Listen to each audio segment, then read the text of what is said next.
सभी बच्चों को मेरा नमस्कार। बेटा, जो आज का हमारा टॉपिक है वो है कि ठंड में पढ़ाई कैसे करें। देखो, ठंड का जो समय होता है वो पेपरों से जस्ट 1-2 महीने पहले का होता है, जो कि जो हमारे एग्ज़ाम होते हैं उसकी दृष्टि से बहुत महत्वपूर्ण होते हैं, क्योंकि यही वो समय होता है जब एक एवरेज स्टूडेंट भी मेहनत करके बहुत अच्छे मार्क्स ला सकता है। तो ठंड में हम कैसे पढ़ाई कर सकते हैं, मैं इसमें आपको कुछ ट्रिक्स बताऊंगी। पहले तो देखते हैं कि ठंड के समय क्या मुख्य समस्याएं आती हैं। 3 मुख्य समस्याएं आती है बच्चों के सामने: नींद, पढ़ने का मन ना करना और आलस। ये सभी जो हमारी बॉडी में ब्लड सर्कुलर होता है वो ठंड की वजह से धीमा पड़ जाता है, जिसकी वजह से जो हमारा शरीर है वो बहुत ज़्यादा एक्टिव नहीं रहता है। तो हम इतनी ठंड में भी अपने शरीर को कैसे एक्टिव रख सकते हैं वो इस वीडियो में आगे जानेंगे। एक तो हमें लेट कर नहीं पढ़ना चाहिए, हमें बैठ कर पढ़ना चाहिए टेबल और चेयर पर। क्या होता है कि हम लेटते हैं और हमें पता ही नहीं चलता कि हमारी कब आँख लग जाती है और एक लंबे समय के लिए हम सो जाते हैं। दूसरा, हम बैठ के तो पढ़ रहे हैं, पर बैठ कर पढ़ते समय भी हम कंबल या रजाई का प्रयोग ना करें, बल्कि एक बंद कमरे का प्रयोग करें जिसमें ठंड कम हो। बंद कमरे का प्रयोग में क्या होगा कि वहाँ पे ठंड तो कम होगी और हमारे गर्मी भी होगी, ताकि हमें ज़्यादा ठंड भी ना लगे और हम एक्टिव भी रह सके। तीसरा है कि हो सके तो आप सुबह उठकर ही जल्दी पढ़ें, क्योंकि देखो, सुबह एक तो शांति होती है जो रात को भी होती है, पर सुबह जो हमारे दिमाग की याद करने की क्षमता होती है वो ज़्यादा होती है रात की तुलना में। चौथा है, अपने लक्ष्य को याद रखें, क्योंकि जब सुबह उठना ही बच्चों के लिए बहुत ज़्यादा मुश्किल होता है। अगर जब आपको नींद आ रही है उसी समय आप जो अपना लक्ष्य निर्धारित किया है आपने, उसको एक बार याद करोगे तो आपको आसानी होगी बेड से उठने में। और सुबह हो सके तो बेटा नहा लो। बेशक आपकी उस दिन छुट्टी हो तब भी कोशिश करो कि आप नहा के पढ़ो। बच्चों के मन में ये बात होती है कि नहाएंगे तो ठंड लगेगी, बल्कि हम नहाते हैं तो उसके बाद ठंड हमें कम लगती है और हमारा शरीर भी पूरा एक्टिव हो जाता है।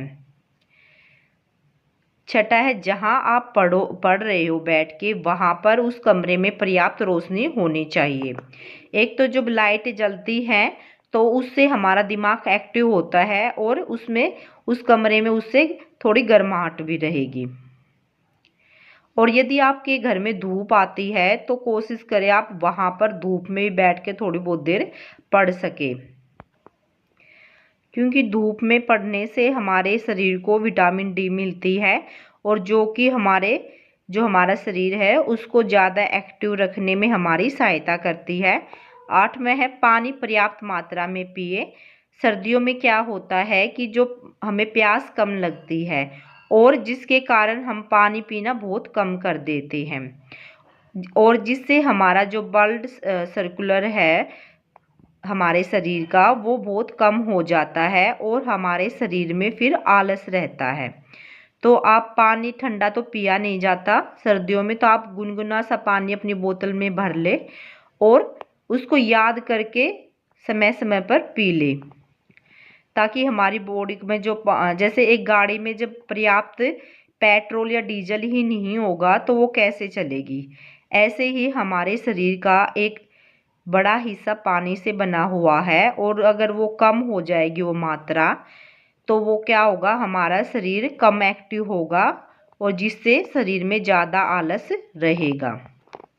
और जब हम पढ़ने बैठे उससे पहले जब हम खाना खा रहे हैं तो हमें थोड़ा कोशिश करें कि थोड़ा हल्का खाना ले। आप भाई, जहाँ आपको भूख 3 रोटी की है, 4 रोटी की है, तो 1 रोटी कम खाए, जिससे कि हमें क्या होगा, हमारा पेट जब भर जाता है तो उसके बाद हमें बहुत अच्छी नींद आती है। अगर थोड़ा हल्का खाना खाएंगे तो हमें फिर नींद भी नहीं आएगी। यहाँ पे मैं आपको भूखा रहने के लिए नहीं कह रही हूँ, बस थोड़ा कम खाना खाने के लिए कह रही हूँ कि आपको लग रहा है कि मुझे 3 रोटी की भूख है तो आप 2 खा लें वहाँ पे। देखो बेटा, यही वो समय होता है जब को आप देखा भी होगा कि जो एवरेज स्टूडेंट होते हैं उनके और वो बाद में बहुत अच्छे मार्क्स ले आते हैं या टॉप भी कर जाते हैं, क्योंकि इस समय वो मेहनत करते हैं बहुत ज़्यादा। और बहुत सारे बच्चे इस समय मेहनत नहीं कर पाते हैं। तो ये आप पे डिपेंड करता है कि आपको रजाई में सपने लेने हैं या अपने सपनों को साकार करना है। देखो यहाँ पे मैं आपको और टिप्स दे रही हूँ। आप जब पढ़ाई कर रहे हो उस समय पर अपने ज़्यादा से ज़्यादा जो सेंस ऑर्गन्स हैं उनका प्रयोग करो। जब आप अपने ज़्यादा सेंस ऑर्गन्स का प्रयोग करोगे तो क्या होगा, आपका शरीर एक्टिव रहेगा और आपको नींद भी नहीं आएगी और जो भी आप पढ़ रहे हो उसको ज़्यादा समझ में आएगा। जैसे आपको कोई वीडियो दिखा के समझाया जाता है तो वो आपको ज़्यादा समझ में आती है और जो आप सिर्फ सुन रहे हो उसकी तुलना में। ऐसे क्यों? क्योंकि जब आप वीडियो देखते हो तो वहाँ पे आप सुन भी रहे हो और देख भी रहे हो, तो वहाँ पे आपकी ज़्यादा सेंस ऑर्गन्स या प्रयोग कर रहे हो। और जब आप सिर्फ सुन रहे हो तो वहाँ पे सिर्फ आप सुन के ही समझ रहे हो। दूसरा बेटा, आप एक जैसे अपना कोई 1 घंटे का ही बना सकता है, 1 से 1.5 घंटे का, जो भी आपको भाई सही लगे। इतना पढ़ के उसके बाद 10 मिनट का ब्रेक ले लो। उससे क्या होगा कि जो हमारे दिमाग की भी एक क्षमता होती है उसको थोड़ा सा रेस्ट मिल जाएगा और उसके बाद दोबारा से पढ़ना शुरू करो। और बीच बीच में खुद को मोटिवेट रखें। देखो, आप मोटिवेट वो आप पे डिपेंड करता है, आपका कोई भी आदर्श व्यक्ति हो सकता है, उसको आप देख के मोटिवेट अपने